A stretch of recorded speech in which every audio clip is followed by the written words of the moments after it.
بسم اللہ الرحمن الرحیم۔ السلام علیکم ورحمۃ اللہ وبرکاتہ۔ JPSC کے نصاب میں کرش چندر کا افسانہ کالو بھنگی شامل ہے۔ اس افسانے کا مطالعہ کرنا ہے ہم لوگوں کو۔ آج کی ویڈیو میں ہم لوگ کالو بھنگی کا تجزیہ کریں گے تاکہ امتحانات میں جو 7 نمبر کا سوال آتا ہے اس کو ہم لوگ آسانی سے لکھ سکیں۔ افسانہ کالو بھنگی ترقی پسند نظریے کے تحت لکھا گیا ہے، جس میں انہوں نے دلت موضوع کو اپنے افسانے کا موضوع بنایا ہے۔ زمانہ قدیم سے ہندوستانی سماج میں ایک طبقہ ایسا رہا ہے جسے زندگی کی تمام بنیادی ضرورتوں سے محروم رکھا گیا۔ اس محرومی کی ابتدا ہندوستان میں آریوں کی آمد کے بعد سے ہوتی ہے۔ انہی حملہ آوروں سے ہندوستان کے مقامی باشندوں سے جنگ ہوئی، جس میں آریوں کو فتح نصیب ہوئی اور مقامی باشندوں کو شکست ملی۔ اسی شکست کے نتیجے میں سماج کو 4 حصوں برہمن، چھیتریہ، ویشیہ اور شودر میں بانٹ دیا گیا۔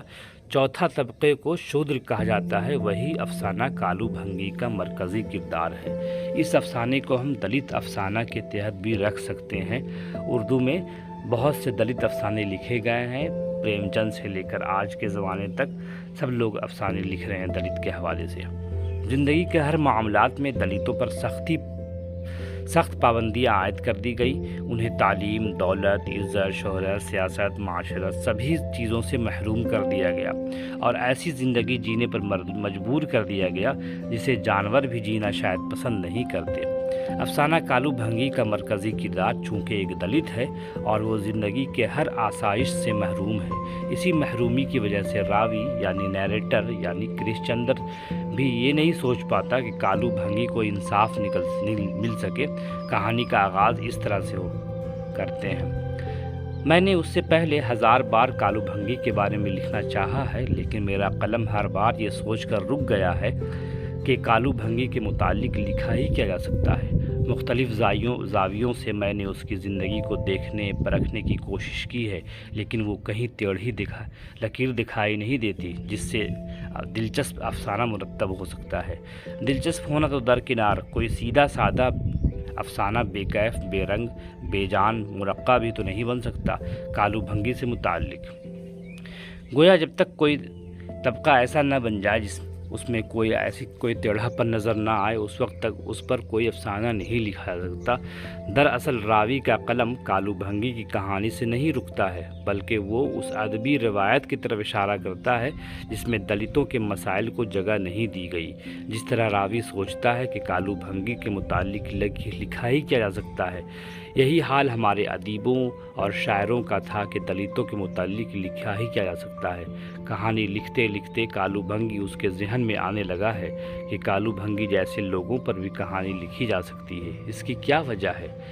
کیوں کالو بھنگی اب اس کے ذہن میں آنے لگا ہے؟ اس سے قبل تو 1000 بار راوی نے سوچا مگر اس کے متعلق کچھ تحریر نہ کر سکا، مگر اب خود کالو بھنگی اس کے ذہن میں کر کے بیٹھ گیا ہے۔ وجہ بالکل صاف ہے، وقت اور حالات کے بدلتے تقاضے اور بدلتے ادبی رجحانات نے ادیبوں کو اپنا نظریہ تبدیل کرنے پر مجبور کر دیا ہے۔ کالو بھنگی مسکراتے ہوئے پوچھتا ہے، چھوٹے صاحب مجھ پر کہانی نہیں لکھو گے؟ گویا صرف کالو بھنگی نہیں پوچھ رہا ہے بلکہ پورا سماج اور اردو دانشوروں کے سامنے سوال قائم کرتا ہے کہ مجھ پر یعنی دلتوں پر کہانی کیوں نہیں لکھتے؟ کتنے سال ہو گئے تمہیں لکھتے ہوئے؟ اردو ادب کی اس روایت کی طرف اشارہ کرتا ہے جس میں قصداً دلتوں سے پرہیز کیا گیا۔ اسے اتنے برسوں کی روایت میں کبھی دلتوں کی طرف آنکھ اٹھا کر بھی نہیں دیکھا۔ راوی سے کالو بھنگی کا اگلا سوال یہ ہے کہ کتنی کہانیاں لکھی تم نے؟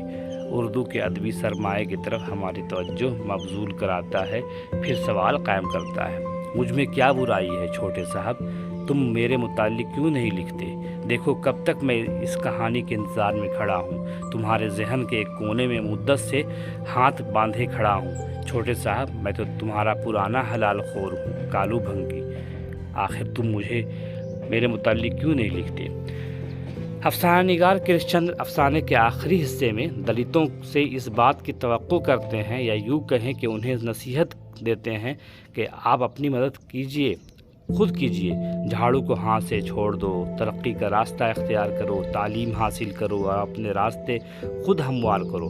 افسانہ نگار کا خیال ہے کہ جب تک دلتوں کے ہاتھ سے جھاڑو نہیں چھوٹے گی، تب تک ان کی زندگی میں مسرتوں کی آمد نہیں ہوگی، ان کی زندگی میں وہ خوشیاں، وہ رمق شامل نہیں ہو پائیں گی جن کی ایک زندگی مستحق ہے۔ مجموعی طور پر ہم کہہ سکتے ہیں کہ کرش چندر کا شمار اردو کے اہم فکشن نگاروں میں ہوتا ہے۔ انہوں نے اردو فکشن کے سرمایہ میں بیش بہا اضافہ کیا۔ ان کی زبان میں رس اور جادو ہے، وہ اپنی نثر میں شعری زبان کا استعمال کرتے ہیں، اسی لیے بعض ناقدین کا خیال ہے کہ ان کے نثر میں شعریت کا لطف آتا ہے۔ شعری زبان کے علاوہ وہ منظرکشی کے حوالے سے بھی معروف ہیں۔ انہوں نے اپنی تحریروں میں کشمیر کے حسین مناظر کی عکاسی بھی خوبصورت طریقے سے کی ہے۔ ان کے افسانوں میں رومان اور حقیقت کا دلکش امتزاج بھی ملتا ہے۔ کرش چندر کے افسانوں کی سب سے بڑی خوبی یہ ہے کہ وہ حقیقت نگار ہیں۔ زندگی کی حقیقت کو جس طرح انہوں نے سمجھا ویسا ہی انہوں نے اپنے افسانوں میں پیش کیا۔